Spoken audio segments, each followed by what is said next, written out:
स्वागत है आप सभी का यस तक हिंदी न्यूज़ के एक्सक्लूसिव रिपोर्ट में। मैं हूं आपके साथ AR देवांशु। क्या रईस खान जीतेंगे सच में एमएलसी का चुनाव?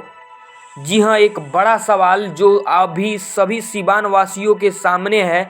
क्या रईस खान जीतेंगे एमएलसी का चुनाव? कौन देगा इनको कांटे की टक्कर? आइए जानते हैं इस वीडियो में। इन दिनों ठंड तो कड़ाके की पड़ रही है, लेकिन सीवान के राजनीतिक सियासत में गर्माहट देखने को मिल रही है। बिहार में पंचायत चुनाव तो संपन्न हो गया, लेकिन अब सभी की निगाहें स्थानीय प्राधिकारियों के निर्वाचन क्षेत्रों से राज्य विधान परिषद के खाली 24 सीटों पर टिकी हुई है, जिसके लिए फरवरी और मार्च में चुनाव होने की संभावना है। लेकिन इस बार सीवान का एमएलसी चुनाव एक नई इतिहास को लिखेगा। जी हां, सही सुना आपने, इस बार सीवान का एमएलसी चुनाव एक नई इतिहास को लिखेगा। सीवान में एमएलसी के सभी उम्मीदवार अपने एड़ी से चोटी तक का दम लगाने का प्रयास कर रहे हैं और इस बार सभी प्रत्याशियों को कांटे की टक्कर मिलने वाली है। और इसके साथ कांटे की टक्कर एक और नए उम्मीदवार देने वाले हैं, जिनका नाम है रईस खान। जी हां, एक नए उम्मीदवार, निर्दलीय उम्मीदवार, जिनका नाम रईस खान। सीवान में सियासत के इस गर्माहट से ऐसा प्रतीत हो रहा है कि आने वाले समय में रईस खान एमएलसी का चुनाव जीत जाएंगे, क्योंकि बहुत सारे विशेषज्ञों का कहना है कि सीवान के इतिहास में ऐसा पहली बार देखा गया है कि कोई लगातार 2 बार जिला परिषद अध्यक्ष का चुनाव जीता हो।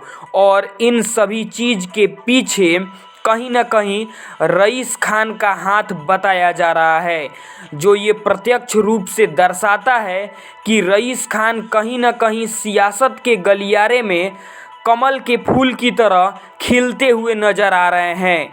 लेकिन ये सब उतना भी आसान नहीं है, क्योंकि रईस खान को भी अनेक दिग्गज कांटे की टक्कर देने वाले हैं, जिसमें एक है आरजेडी यानी राजद के उम्मीदवार विनोद जायसवाल। जी हां, राजद के उम्मीदवार विनोद जायसवाल भी कांटे की टक्कर देने वाले हैं निर्दलीय उम्मीदवार रईस खान को। हम आपको बता दें, विनोद जायसवाल, जिनका पलड़ा रईस खान से भी भारी लग रहा है, क्योंकि हम आपको बता दें, विनोद जायसवाल ने 2015 के एमएलसी इलेक्शन में वर्तमान एमएलसी टूना पांडे को जबरदस्त टक्कर दी थी। 2015 में सीवान एमएलसी चुनाव की कांटे की लड़ाई 2 पक्षों में ही सीमित रह गई, लेकिन अब यानी इस समय 2022 में ये चुनाव त्रिपक्षीय होने वाली है, यानी त्रिकोणीय होने वाली है। ये अब 2022 की सीवान की एमएलसी चुनाव, जिसमें राजद से यानी आरजेडी के उम्मीदवार विनोद जायसवाल, बीजेपी यानी भारतीय जनता पार्टी से मनोज कुमार सिंह और कांटे की टक्कर देने वाले निर्दलीय उम्मीदवार रईस खान के बीच मुकाबला जबरदस्त होने वाला है।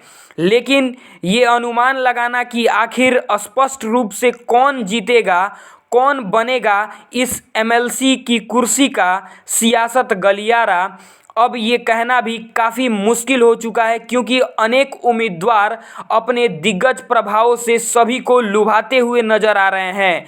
अब देखना होगा कि चुनाव के बाद आने वाले वक्त में किस उम्मीदवार की लॉटरी लगने वाली है।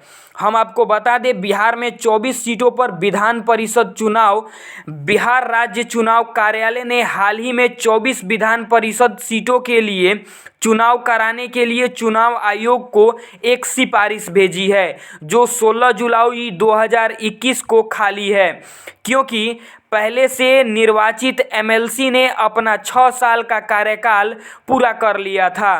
पंचायत चुनाव में देरी के कारण निर्वाचक मंडल यानी इलेक्टोरल कॉलेज का कार्य पूरा नहीं होने के कारण से समय पर चुनाव नहीं हो सका। इन 24 सीटों के लिए चुनाव पिछले साल जुलाई से पहले ही हो जाना चाहिए था, लेकिन अभी तक रुका हुआ है और सिवान में एमएलसी चुनाव को लेकर सियासत इस ठंडी में भी काफ़ी गर्म नज़र आ रही है।